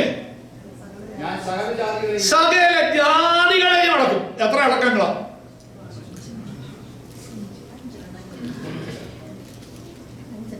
ഞാൻ സുല്ലിടാൻ പോവാ. 5 ഇളക്കങ്ങൾ നടക്കും. നിങ്ങൾ ശ്രദ്ധിക്കണം പ്ലീസ്. ഞാൻ നെഞ്ചു പൊട്ടി പറയാം, ഒറ്റക്കാലം എന്നാണോ പറയുന്നത്. നിങ്ങൾ ഇത് കേട്ടിട്ടില്ല എന്ന് ഒരിക്കലും പറയാൻ സാധിക്കാത്തവണ്ണം ഈ രാജ്യത്ത് ദൈവം എന്നെ അയച്ച. ഇനി നിങ്ങൾ ഇത് അറിഞ്ഞില്ല, കേട്ടില്ല എന്ന് പറയാൻ സാധ്യമല്ല. നിങ്ങൾ ഇത് നെഞ്ചിനകത്ത് ഏറ്റണം. യേശുക്രിസ്തുവിന്റെ മടങ്ങി വരുവിനുള്ള ബന്ധത്തിൽ അതിന് തൊട്ട് മുമ്പ് 5 വിധത്തിലുള്ള ഇളക്കം സംഭവിക്കും. ഈ ഇളക്കം സംഭവിച്ചു. ഒന്നാമത്തെ ഇളക്കം എവിടെ? ആകാശം ഇളകിയും. എൻ്റെ പിതാവ് അദ്ദേഹം ഞാൻ ജനിക്കുന്നതിന് മുന്നേ കമ്മ്യൂണിസ്റ്റുകാരനായതാ. ദൈവം സമയം തരുവാന്ന് നാളെ ഞാൻ സാക്ഷ്യം പറഞ്ഞു. 1926 മുതൽ 1972 വരെ 36 വർഷം മാരാമൺ കൺവെൻഷനിൽ പ്രകാശം കൊടുത്ത ഒരു വ്യക്തിയാണ്. അന്ന് ഇലക്ട്രിസിറ്റിയിലായിരുന്നു. പെട്രോമാക്സ് എന്ന സൂത്രമുണ്ട്, കേട്ടിട്ടുണ്ടോ? ഗ്യാസിലെ അല്ലേ, ഗ്യാസിൽ മണ്ണെണ്ണ ഒഴിച്ച് പമ്പ് ചെയ്ത് കത്തിക്കുന്നതായ ഒരു വിളക്കുണ്ടായിരുന്നു പണ്ട്. അതിൻ്റെ പേരാണ് പെട്രോമാക്സ്. ഇതാണ് ഇതൊരു 150 വിളക്കുകൾ ഈ പന്തൽ ഇങ്ങനെ അവിടെ ഇവിടെ ആയിട്ട് തൂക്കിയിട്ടാണ് വെളിച്ചം കൊടുത്തത്. അപ്പൊ കമ്മ്യൂണിസ്റ്റുകാരനായിരുന്നിട്ടും എൻ്റെ പിതാവിനാണ് അത് കിട്ടിയത്. 36 വർഷക്കാലം അത് ചെയ്തു. അപ്പൊ എൻ്റെ പിതാവ് അന്ന് വൈകിട്ടത്തെ പ്രസംഗങ്ങൾ മുഴുവൻ കേൾക്കും. നമുക്കൊരു സോമനക്കറിയാം, കൺവെൻഷനൊക്കെ പുറകിൽ ഒരു പാറയുണ്ട്, പരന്ന പാറ. ആ പാറയുടെ പുറത്ത് ഇരുന്ന് ഒരു നോട്ട്ബുക്കുമായിട്ടിരുന്ന് ഈ പ്രസംഗങ്ങൾ മുഴുവൻ എഴുതുന്നു. അപ്പൊ എന്നോട് പറയുന്നത്, ഈ ലൈറ്റ് കെടുന്നുണ്ടെങ്കിൽ എന്നെ അറിയിക്കണം, ആളി കത്തുന്നുണ്ടെങ്കിൽ ഓലയെ തീ പിടിക്കും, അതുകൊണ്ട് ആളി കത്തുന്നുണ്ടെങ്കിൽ അത് എന്നെ അറിയിക്കണം എന്ന് പറഞ്ഞ് എൻ്റെ പിതാവ് എഴുതി. ഒരിക്കൽ ഡോക്ടർ സ്റ്റാലിനിയാൻസ് പ്രസംഗിച്ച കൂട്ടത്തിൽ കർത്താവിന്റെ മടയൂരിനെ പറ്റി പറയാം. അത് ആകാശത്തിന്റെ തട്ടുകൾ ഇളകുന്നത് കാണുമ്പോൾ, ലൂക്കോസ് 21 ആകാശത്തിന്റെ തട്ടുകൾ ഇളകുന്നത് കാണുമ്പോൾ ഭൂമിയിലെ ജാതികൾക്ക് നിരാശയോടുകൂടിയ പരിഭ്രമം ഉണ്ടാകും. എൻ്റെ പിതാവ് അത് മുഴുവൻ എഴുതിയെടുത്തു. പിറ്റേ മാർസിക്സ് പാർട്ടിയുടെ ക്ലാസ്സിന് എൻ്റെ പിതാവിൽ പോയത് ഈ നോട്ട്ബുക്കും ഒരു ബൈബിളും പിടിച്ചോണ്ട് പോയത്. അപ്പോൾ സഖാക്കൾ ചോദിച്ചത്, താങ്കളെന്തോ ഞങ്ങളെ മതം മാറ്റാൻ വന്ന നോണം വരാനൊന്നുമല്ല, ഞാൻ ദൈവം കള്ളം പറയുമെന്ന് തെളിയിക്കാനാണ് നിങ്ങളുടെ വന്നത്. അപ്പൊ ഈ വാക്യമായിട്ട് ആകാശത്തിന്റെ തട്ടുകൾ ഇളകുന്നത് കാണുമ്പോൾ ഭൂമിയിലെ ജാതികൾക്ക് നിരാശയോടുകൂടി പരിഭ്രമം ഉണ്ടാകും. എന്നിട്ട് എന്റെ പിതാവ് സഖാക്കളോട് ചോദിച്ചു, സഖാക്കളെ ആകാശത്ത് തട്ടുകളുണ്ടോ? അവരെല്ലാം കൂടെ പറഞ്ഞു, ഇല്ല. അവൻ ദൈവം കള്ളനല്ലേ പറഞ്ഞത്? അതെ, കള്ളമാ പറഞ്ഞത്. അവൻ ദൈവം കള്ളനല്ലേ? അതെ, ദൈവം കള്ളനാ. നോക്കി 2-3 വാചകങ്ങൾ പറഞ്ഞപ്പോഴും ദൈവം കള്ളനായി. നിങ്ങൾ ഓർക്കണം, 1978 വരെ ആകാശത്ത് തട്ടുകളില്ല എന്ന് ഈ ലോകത്തിലെ എല്ലാ മനുഷ്യരും ചിന്തിച്ചു, വിശ്വസിച്ചു. എന്നാൽ 1978 ശാസ്ത്രം കണ്ടുപിടിച്ചു ആകാശത്ത് തട്ടുകളുണ്ട്. ഹൈസ്കൂളിൽ പഠിക്കുന്ന കുഞ്ഞുങ്ങൾ ആ തട്ടുകളെ പഠിപ്പിക്കുന്നുണ്ട്. ആർക്കെങ്കിലും ഓർമ്മയുണ്ടെങ്കിൽ പറയണം. ഞാൻ ഒന്നാമത് പറയാം, ട്രോപ്പോസ്ഫിയർ കേട്ടിട്ടുണ്ടോ? ട്രോപ്പോസ്ഫിയർ എന്ന് കേട്ടിട്ടുള്ളൂ? ഒന്ന് കൈവക്കി. ഇനി അടുത്തത് നിങ്ങൾ പറ. സ്ട്രാറ്റോസ്ഫിയർ, മെസോസ്ഫിയർ, പിന്നെ അയണോസ്ഫിയർ, പിന്നെ സ്ട്രാറ്റോസ്ഫിയർ പറഞ്ഞു, thermosphere, ionosphere. 5: troposphere, stratosphere, ionosphere, mesosphere, പിന്നെന്താ 4 തട്ട്. പിന്നെ ഒരു അരിപ്പയുണ്ട് ആകാശത്ത്, അല്ലേ? സൂര്യന്റെ ചൂട് അതേപടി ഭൂമിയിൽ പതിഞ്ഞാൽ ഭൂമിയിൽ ഒരൊറ്റ ജീവജാലങ്ങളും കാണുകയില്ല. അപ്പൊ ഈ സൂര്യന്റെ ചൂടിനെ തടഞ്ഞ് 40% പ്രകാശം മാത്രം കടത്തിവിട്ട് വിടുന്നതായ ഒരു അരിപ്പയുണ്ട്. അരിപ്പയുടെ പേര് ഓസോൺ ലെയർ.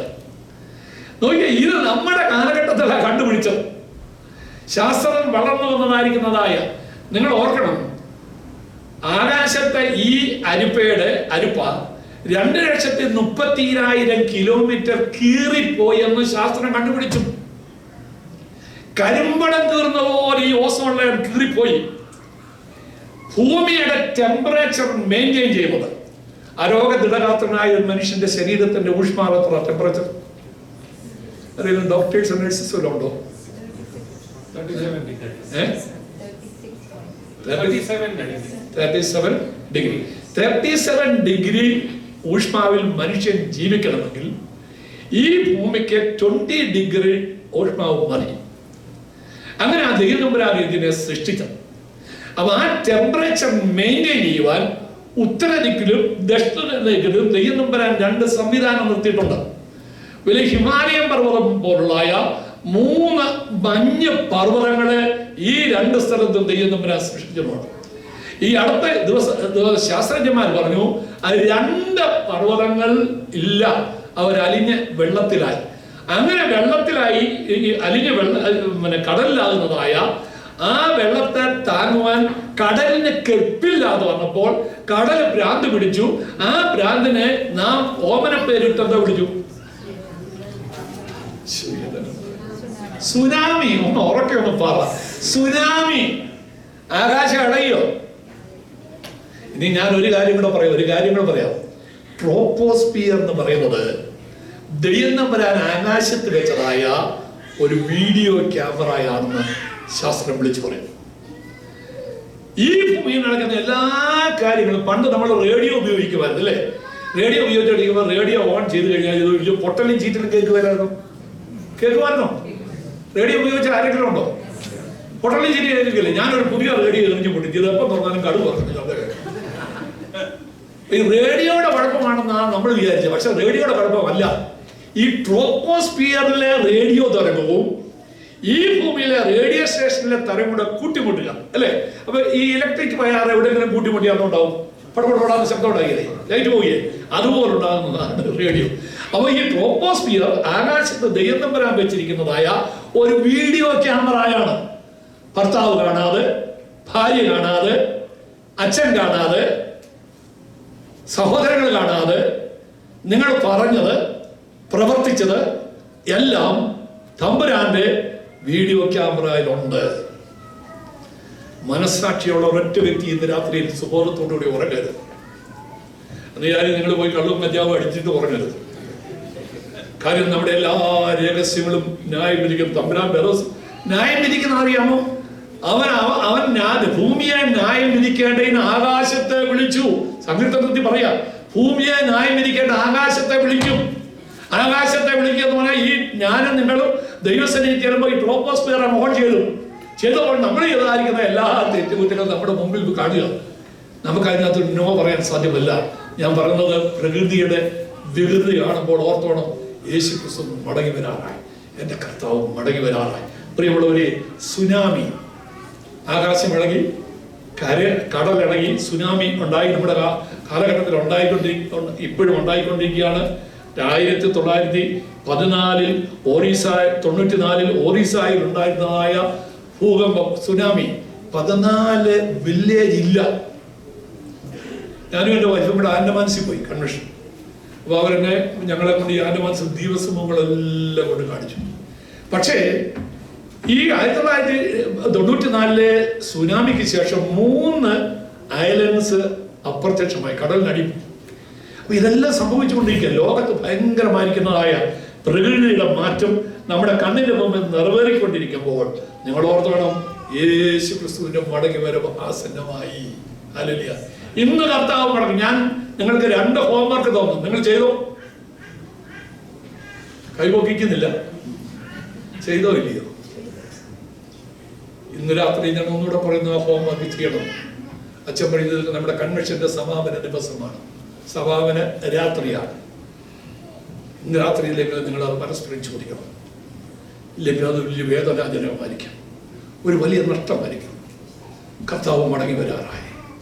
എൻ്റെ യേശു ഈ തലമുറയിൽ മടങ്ങി വരുമെന്നുള്ളത് ഞാൻ വിശ്വസിക്കുക. എൻ്റെ വ്യക്തിപരമായിരിക്കുന്ന വിശ്വാസം, ഈ പള്ളിയിലിരിക്കുന്നതായ ഒരു പങ്ക് ആൾക്കാർക്ക് ശവപ്പെട്ടി മേടിക്കേണ്ടി വരികയെന്ന് ഞാൻ വിശ്വസിക്കുന്നു. എന്നാ കാരണം? എന്നാ ഞാനിനി ഇങ്ങോട്ട് വരുന്നില്ല. എന്താ കാരണം? നമ്മൾ ജീവിച്ചിരിക്കുമ്പോൾ കർത്താവ് മടങ്ങി വരാതെ നമുക്ക് ശവപ്പെട്ടി വേണം. ആ ശവപ്പെട്ടിയുടെ കാശ് എന്തിനു കൊടുക്കണം? നമുക്ക് അച്ഛൻ്റെ കൈ കൊടുക്കണം. നമുക്കിവിടെ പള്ളിയുടെ കാര്യത്തിലുള്ള ചെലവഴിക്കണം. യേശു കർത്താവിന്റെ വേലയ്ക്ക് വേണ്ടി കൊടുക്കും. ഞാൻ പറയാൻ വന്നത്, യേശു ക്രിസ്തുവിന്റെ മടങ്ങി വരും വളരെ ആസന്നമായിരിക്കും.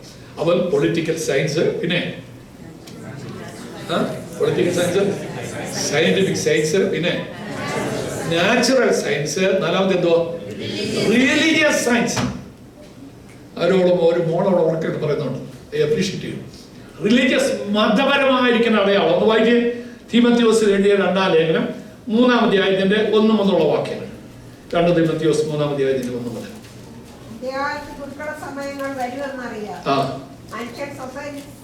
സ്വസ്നേഹികളും നിങ്ങൾ ആ വേറെ ഭാഗം 8 മുഴുവൻ വായിക്കാൻ ക്ലോക്ക് അതിവേഗം മുന്നോട്ട് പോവുകയാണ്. നിങ്ങൾ അത് മുഴുവൻ നിങ്ങൾ വീട്ടിൽ ചെന്ന് വായിക്കണം പ്ലീസ്. ഈ വാരം 2 തീമോഥെയോസ് 3-ാം അധ്യായത്തിന്റെ 1 മുതൽ 8 വരെ വാക്യം. 18 കൂട്ടം കാര്യങ്ങൾ ഈ തലമുറയിൽ അന്ത്യകാലത്ത് നമ്മുടെ കണ്ണിന്റെ മുമ്പിൽ നിറവേറുന്നത് നമ്മൾ കണ്ടുകൊണ്ടിരിക്കുന്നു എന്നുള്ളത് നമ്മൾ വളരെ വ്യക്തമായി മനസ്സിലാക്കാൻ സാധിക്കും. അന്ത്യകാലത്ത് ഭൂമിയിലുള്ള എല്ലാ മതങ്ങൾക്കും ഉണർവുണ്ടാകും. ഉണർവ് കുറഞ്ഞു പോയതായിരിക്കുന്നതായ ഒരു കൂട്ടം ആരാന്നറിയാമോ? മർത്തോമക്കാരാണ്. ഇന്ത്യ മഹാരാജ്യത്ത് ആദ്യമായി ഹല്ലേലൂയായി സ്തോത്രവും പറഞ്ഞ് ദൈവത്തെ മഹത്വപ്പെടുന്നതായ ഒരു കൂട്ടമാണ് മർത്തോമാക്കാര്. ഉണർവ് കാലഘട്ടത്തിൽ ആത്മാവിൽ നിർത്തി ശീലാന്തിയിൽ ചാടിക്കേറിയതായ ആൾക്കാരുണ്ട്. അങ്ങനെയുള്ള മർത്തോമാ സഭയുടെ സന്തതി തലമുറകൾ ഇന്ന് ഹല്ലേലൂയ എവിടെ? ഈ അച്ഛൻ ഞെക്കി പിഴിഞ്ഞ് പറയിപ്പിക്കേണ്ടതായ ഗതികേട് നമുക്ക് ഉണ്ടായില്ലേ? ഇതെന്തുകൊണ്ടുണ്ടായി? നവീകരണത്തിന്റെ സന്തതികൾ ഇന്ന് ആത്മീയം അഭിനയിക്കുന്നവരായി തീർന്നിരിക്കുക. ഒന്നാമത്തെ തലമുറ നവീകരണത്തിന്റെ അനുഭവസ്ഥരായിരുന്നു. അവരത് അനുഭവിച്ചു, അവർ തുള്ളി ചാടി ദൈവത്തെ മഹത്വപ്പെടുത്തി. രണ്ടാമത്തെ തലമുറ വന്നപ്പോൾ ഈ നവീകരണത്തെ അവർ അനുകരിച്ചു. പിതാക്കന്മാർ കാണിച്ചതായിരിക്കുന്നതായ ആത്മീയമായ കാര്യങ്ങൾ കണ്ട് പഠിച്ച് അവർ അതുപോലെ ചെയ്തു. പക്ഷെ ഈ തലമുറ നവീകരണം അഭിനയിക്കുകയാണ്. ഞങ്ങൾ നവീകരണ സഭയാണെന്ന് അഭിനയിക്കുക. എവിടെ പോയി നമ്മുടെ ആത്മീയത? എവിടെ പോയി നമ്മുടെ ഭക്തി? എവിടെ പോയി നമ്മുടെ സ്തോത്രം, സ്തുതി? യേശുക്രിസ്തു മടങ്ങി വരാറായി എന്നുള്ളത് നമ്മുടെ കണ്ണിന് മുമ്പിൽ തെളിയിക്കപ്പെട്ടിട്ടും നിർജീവികളായിരിക്കാൻ, നിർവികാരികളായിരിക്കാൻ, നിസ്സംഗതരായി തീരുവാൻ നമുക്ക് എങ്ങനെ കഴിയും? ഞാൻ ചങ്കുകൂട്ടി പറയുന്നു, ഉണരണം ദൈവമക്കളെ, ഉണരണം. കർത്താവിന്റെ മടങ്ങി വരവ് വളരെ ആസന്നമാക്കി. ഞാൻ ഈ കാര്യം അന്ത്യകാല സംഭവങ്ങൾ ക്രിസ്തുവിന്റെ മടങ്ങി വരവ് യാക്കോബക്കാരുടെ കോളേജിൽ ഞാൻ ക്ലാസ് എടുത്ത് പഠിപ്പിച്ചുകൊണ്ടിരിക്കുക. എന്തോ സന്തോഷം അറിയാം. 4000 പേരാ ഒന്നിച്ച് ഇത് കേൾക്കാനായിട്ട് കടന്നു വരുന്നത്. കണ്ണുനീരോടുകൂടി ഇത് ദൈവജനം കേൾക്കുക. പക്ഷേ ഉണർവിന്റെ സന്തതികളായി ഞാനും നിങ്ങളും മോർച്ചറിയിൽ ഇരിക്കുന്നത് പോലെ ഇരിക്കുന്നതായ അനുഭവം കാണുമ്പോൾ എനിക്ക് വേദനയാണ്. തുള്ളിച്ചാടുന്നതൊന്നും അല്ല ആത്മീയരുടെ പ്രകടനം, അത് ഞാൻ സമ്മതിക്കുന്നു. പക്ഷേ നമുക്ക് ഗ്യാസ് ട്രബിൾ എന്ന് പറയുന്ന സൂത്രമുണ്ടല്ലേ. എനിക്കിന്ന് ഉച്ച കഴിഞ്ഞ് വലിയ പ്രയാസം ഉണ്ടായി. ഈ ഗ്യാസ് കൊണ്ട് വയറങ്ങ് വീർത്ത് കഴിയുമ്പോൾ പിന്നെ ഇത് പിടിച്ചു നിൽക്കാവുമോ? മധുവായിക്കകത്ത് അച്ഛനെ അസിസ്റ്റ് ചെയ്യുന്ന കൂട്ടത്തിലാണെങ്കിലും ഇത് വിട്ടേ മതിയാകുള്ളേ. വിട്ടില്ലെങ്കിൽ താഴും എന്ന് പറഞ്ഞതുപോലെ ദൈവകൃപ നമ്മൾ അയവിറക്കി ദൈവസ്നേഹം നമ്മുടെ ഉള്ളിൽ കയറുമ്പോൾ ഇത് പിടിച്ചു നിർത്താൻ സാധ്യമല്ല. ആരും പറഞ്ഞ് ഞെക്കി പിഴിപ്പിക്കേണ്ട ആവശ്യമില്ല. പ്രിയമുള്ളവരെ, സൽപ്പങ്ങൾ നിങ്ങൾ ഉള്ളത് 10-40 വർഷമായി ഈ ഭൂമിയിൽ ദൈവം തമ്പുരാൻ നിങ്ങളെ അനുഗ്രഹിച്ചു, സമൃദ്ധമായി അനുഗ്രഹിച്ചില്ലേ? കർത്താവിനോട് നന്ദി പ്രകടിക്കാം, സ്തോത്രം പറയാം, ഹല്ലേലൂയ പറയാം, കൈയടിച്ച നമുക്ക് ഒന്നിച്ച് കൂടി വന്ന് നമുക്ക് സന്തോഷിക്കാൻ സാധിക്കാം. ലോകത്തുള്ള എല്ലാ മതങ്ങൾക്കും അന്ത്യകാലത്ത് ഉണർവുണ്ടാകും. പക്ഷേ തണുത്ത് മരവിച്ചതായ മനുഷ്യ സ്വസ്നേഹികളാവും. അവിടെ എഴുതിയിട്ടുണ്ട്, നിങ്ങൾ മനുഷ്യ സ്വസ്നേഹികളാവും, ദ്രവ്യാഗ്രഹികളായിത്തീരും. 18 കാര്യങ്ങൾ നമ്മുടെ കണ്ണിന്റെ മുമ്പിൽ നിറവേറിക്കൊണ്ടിരിക്കുന്ന കാര്യം നിങ്ങൾ മറന്നു പോകരുത്. പ്രിയമുള്ളവരെ, എൻ്റെ വാക്കുകളെ ഞാൻ അവസാനിപ്പിക്കാനായിട്ട് പോവുക. എൻ്റെ കർത്താവ് മടങ്ങി വരായി. സകല അടയാളങ്ങളും 168 അടയാള വാക്യങ്ങൾ മുഴുവനും നിറവേറി. അതിൽ 90% 1990 ശേഷം നിറവേറി എന്നുള്ള കാര്യം മറന്നു പോകരുത്. ഇനി നിങ്ങൾ ഓർത്തോണം, ആർക്ക് വേണ്ടിയാ കർത്താവ് മടങ്ങി വരുന്നത്? വായിച്ച് എബ്രായ ലേഖനം 9-ാം അധ്യായത്തിന്റെ 28-ാമത്തെ വാക്യം പ്ലീസ്. എബ്രായ 9:28. ക്രിസ്തു അങ്ങനെ തന്നെ അനേകരുടെ പാപത്തെ ചുമപ്പാൻ ഒരിക്കൽ അർപ്പിക്കപ്പെട്ടു. തനിക്കായി കാത്തു നിൽക്കുന്നവരുടെ രക്ഷയ്ക്കായി അവൻ പാപം കൂടാതെ രണ്ടാമത് പ്രത്യക്ഷനാകും. വിശ്വസിക്കുന്ന ഉയർത്ത ദൈവത്തെ സ്തുതിച്ചാട്ട്, തനിക്കായി കാത്തു നിൽക്കുന്നവരുടെ രക്ഷയ്ക്കായി അവൻ പാപം കൂടാതെ രണ്ടാമതും പ്രത്യക്ഷനാകും. ഹല്ലേലൂയ. നമ്മുടെ തലമുറയിൽ കർത്താവ് മടങ്ങി വരുമെന്ന് നാം വിശ്വസിച്ചുകൊണ്ടിരിക്കുക. അതുകൊണ്ട് എന്ത് ചെയ്യണം? ഒരു വാക്യം കൂടെ വായിച്ച് അവസാനിപ്പിക്കുക. വിശുദ്ധ മത്തായി സുവിശേഷം 24-ാം അധ്യായം 44-ാമത്തെ വാക്യം. അതുകൊണ്ട് എന്ത് ചെയ്യണം?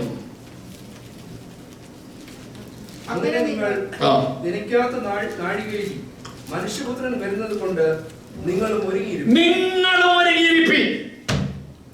കാൽഗറി സെന്റ് തോമസ് മാർത്തോമാ ഇടവകയോട് ഈ വർഷത്തിന്റെ കൺവെൻഷന്റെ സമാപന രാത്രിയിൽ ദൈവാത്മാവ് ശക്തമായി വിളിച്ചു പറയുന്നു, നനയ്ക്കാത്ത നാഴികയിൽ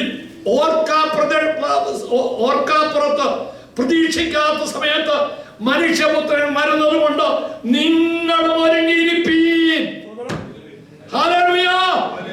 എങ്ങനെ ഒരുങ്ങണം എന്നുള്ളത് നാളെ നമുക്ക് പഠിക്കാനായി ശ്രമിക്കാം. എങ്ങനെ ഒരുങ്ങണം, ഒരുങ്ങിയിരിക്കണം. നിങ്ങളെല്ലാവരും നാളെ വരണം. ഇതുവരെയും വരാത്തവരെ വിളിച്ച് ടെലിഫോണിൽ സംസാരിച്ചവരെ കൊണ്ടുവരാൻ ശ്രമിക്കണം. നാളെ കൂടി ഉള്ളല്ലോ നമ്മുടെ മീറ്റിംഗ്. ഇന്ന് രാത്രി എൻ്റെ വാക്കുകളെ അവസാനിപ്പിക്കുക. കർത്താവിൻ്റെ മടങ്ങി വരവിന് മുന്നമേ 2000, 2500, 2700 വർഷങ്ങൾക്ക് മുന്നമേ പ്രവചന ആത്മാവ് വിളിച്ചു പറഞ്ഞതായ അടയാളങ്ങൾ മുഴുവനും നിറവേറി കഴിഞ്ഞു. ഇനി നിറവേറാനായിട്ട് ഒരൊറ്റ അടയാളവുമില്ല. എന്നിട്ടും എന്തുകൊണ്ട് യേശു ക്രിസ്തു മടങ്ങി വരാൻ താമസിക്കുന്നു? ഇന്നലെ നമ്മൾ വായിച്ചു പത്രോസിന്റെ 2-ാം ലേഖനം 3-ാം അധ്യായത്തിന്റെ 9-ാമത്തെ വാക്യം. ചിലരോടെ മനസാന്തരപ്പെടട്ടെ എന്ന് വിചാരിച്ച് അവൻ ദീർഘക്ഷമ കാണിക്കുന്നു. ആ ദീർഘക്ഷമയ്ക്കാണ് ഫുൾ സ്റ്റോപ്പ് ഇടുന്ന ഒരു ദിവസമുണ്ട്. അതെപ്പോഴാണെന്ന് ഭൂമിയിൽ ആർക്കും അറിയാൻ വയ്യ. ആ ദീർഘക്ഷമയ്ക്ക് ഫുൾ സ്റ്റോപ്പ് ഇടുന്നതിന് മുന്നമേ ഇന്ന് രാത്രി നമ്മളെ തന്നെ ദൈവത്തിന്റെ കരങ്ങളിലേക്ക് ഏൽപ്പിക്കാം. തലകളെ അടയ്ക്കാം, കണ്ണുകളെ അടയ്ക്കാം. എന്റെ കർത്താവ് അടുക്കെ വാതിൽക്കൽ തന്നെ എത്തിയിരിക്കുന്നു. അതുകൊണ്ട് സെന്റ് തോമസ് മാർത്തോമായുടെ വേഗയിൽ നിവർന്ന് തലപൊക്കി നോക്കി വീ. ഹല്ലേലൂയ. നനയ്ക്കാത്ത നാഴിയിൽ മനുഷ്യപുത്രൻ വരുന്നതുകൊണ്ട് നിങ്ങളും ഒരുങ്ങിയിരിപ്പീൻ. ഒരുങ്ങിയിട്ടുണ്ടോ? ഒരുങ്ങിയിട്ടുണ്ടോ? ഓരോരുത്തരും അവരോട് ചോദിച്ചാട്ട് ഞാൻ ഒരുങ്ങിയിട്ടുണ്ടോ? ഇന്ന് രാത്രി കർത്താവ് മടങ്ങി വന്നാൽ ആർക്ക് വേണ്ടിയാണ് മടങ്ങി വരുന്നത്? തനിക്കായി കാത്തു നിൽക്കുന്നവരുടെ രക്ഷയ്ക്കായി. മൂലഭാഷയിൽ തനിക്കായി ഒരുങ്ങി കാത്തിരിക്കുന്നവരുടെ രക്ഷയ്ക്കായി അവൻ രണ്ടാമതും പ്രത്യക്ഷപ്പെടും. പ്രിയ സുഹൃത്തെ, നീ ഒരുങ്ങിയിട്ടുണ്ടോ? നീ കാത്തിരിക്കുന്നുണ്ടോ? ഇന്ന് രാത്രി കർത്താവ് മടങ്ങി വന്നാൽ എടുക്കപ്പെടുന്ന ദൈവമക്കളുടെ കൂട്ടത്തിൽ ഞാനും കാണപ്പെടുവാൻ കർത്താവേ, എന്റെ ബലഹീനമായ കരം ബലമുള്ള ഞങ്ങളുടെ കരങ്ങളിലേക്ക് ഏൽപ്പിക്കുന്നു.